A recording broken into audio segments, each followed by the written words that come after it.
Shalom au tout Israël, dans le beau nom de Yahshua, le Mashiach, le fils de Yahweh, Yahweh notre Elohim, Yahweh l'Elohim d'Israël pour toujours. Amen. Aujourd'hui, lecture de la paracha Béchalar dans le livre de Shemot, chapitre 13, verset 17, jusqu'au chapitre 17, verset 16. Chapitre 16. Puis ils partirent d'Élim et arrivèrent, toute la communauté des enfants d'Israël, au désert de Sin qui s'étend entre Élim et Sinaï.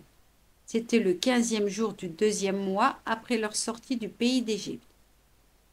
Toute la communauté des enfants d'Israël murmura contre Moshe et Aaron dans ce désert. Et les enfants d'Israël leur dirent : Que ne sommes-nous morts de la main de Yahweh dans le pays d'Égypte, assis près des marmites de viande, et nous rassasions de pain, tandis que vous nous avez amenés dans ce désert pour faire mourir de faim tout ce peuple. Yahweh dit à Moshe : Je vais faire pleuvoir pour vous une nourriture céleste. Le peuple ira en ramasser chaque jour sa provision, et j'éprouverai de la sorte s'il obéit à ma doctrine ou non. Le 6e jour, lorsqu'ils accommoderont ce qu'ils auront apporté, il se trouvera le double de leur récolte de chaque jour.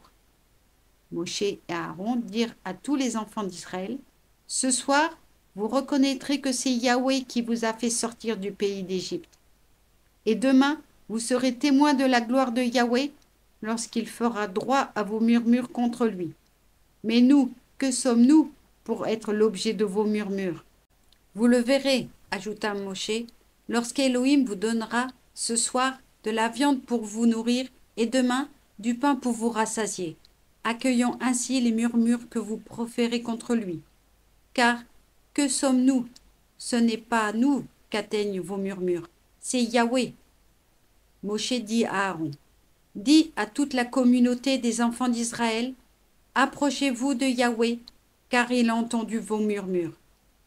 Comme Aaron parlait ainsi à toute la communauté des enfants d'Israël, ils se tournèrent du côté du désert, et voici que la majesté divine apparut dans le nuage. Yahweh parla ainsi à Moshe : J'ai entendu les murmures des Israélites. Parle-leur en ces termes : Vers le soir, vous mangerez de la viande, au matin, vous vous rassasierez de pain, et vous reconnaîtrez que moi, Yahweh, je suis votre Elohim. En effet, le soir, les cailles arrivèrent et couvrirent le camp, et le matin, une couche de rosée s'étendait autour du camp. Cette couche de rosée ayant disparu, on vit sur le sol du désert quelque chose de menu, de floconneux, fin comme le givre sur la terre. À cette vue, les enfants d'Israël se dirent les uns aux autres : Qu'est-ce ceci ? Car ils ne savaient ce que c'était. Et Moshe leur dit : C'est là le pain que Yahweh vous donne pour nourriture. Voici ce qu'a prescrit Yahweh. Recueillez-en chacun selon ses besoins, un homère par tête. Autant chacun a de personnes dans sa tente, autant vous en prendrez. Ainsi firent les enfants d'Israël, ils en ramassèrent, l'un plus, l'autre moins. Puis ils mesurèrent à l'étrier. Or celui qui en avait beaucoup pris n'en avait pas trop. Celui qui en avait peu n'en avait pas faute. Chacun avait recueilli à proportion de ses besoins. Moshe leur dit : Que nul n'en réserve pour le lendemain. N'écoutant point Moshe, quelques-uns gardèrent de leurs provisions pour le lendemain, mais elle fourmilla de vers et se gâta, et Moshe s'irrita contre eux. Ils recueillirent cette substance tous les matins, chacun en raison de sa consommation. Lorsque le soleil les chauffait, elle fondait. Mais il advint, au 6e jour, qu'ils recueillèrent une provision double, 2 homères par personne. Tous les filarques de la communauté vinrent l'annoncer à Moshe. Il leur répondit : C'est ce qu'a dit Yahweh. Demain est le Shabbat solennel, le saint chômage, en l'honneur de Yahweh. Ce que vous avez à cuire, cuisez-le. À faire bouillir, faites-le bouillir aujourd'hui. Et toute la provision restante, gardez-la en réserve pour demain. Ils la réservèrent pour le lendemain, comme l'avait ordonné Moshe, et elle ne se gâta point, et il ne s'y mit point de verre. Moshe dit, mangez-la aujourd'hui, car c'est aujourd'hui Shabbat en l'honneur de Yahweh. Aujourd'hui vous n'en trouveriez point au champ.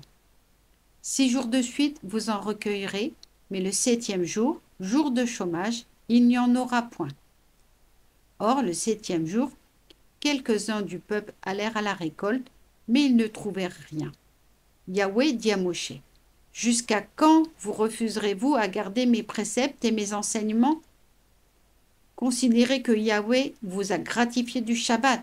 C'est pourquoi il vous donne, au 6e jour, la provision de 2 jours, que chacun demeure où il est, que nul ne sorte de son habitation le 7e jour. » Et le peuple chôma le 7e jour. La maison d'Israël donna à cette substance le nom de manne. Elle ressemblait à de la graine de coriandre, elle était blanche et avait la saveur d'un beignet au miel.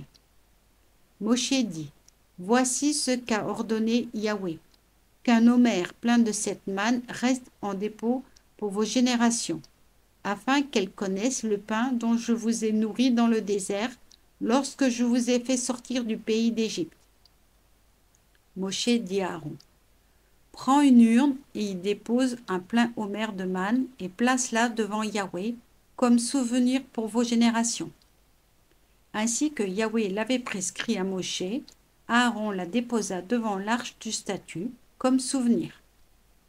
Les enfants d'Israël mangèrent de la manne 40 ans jusqu'à leur arrivée en pays habité. Cette manne, ils en mangèrent jusqu'à leur arrivée aux confins du pays de Canaan. Quant à l'homère, c'est la 10e partie de l'épha.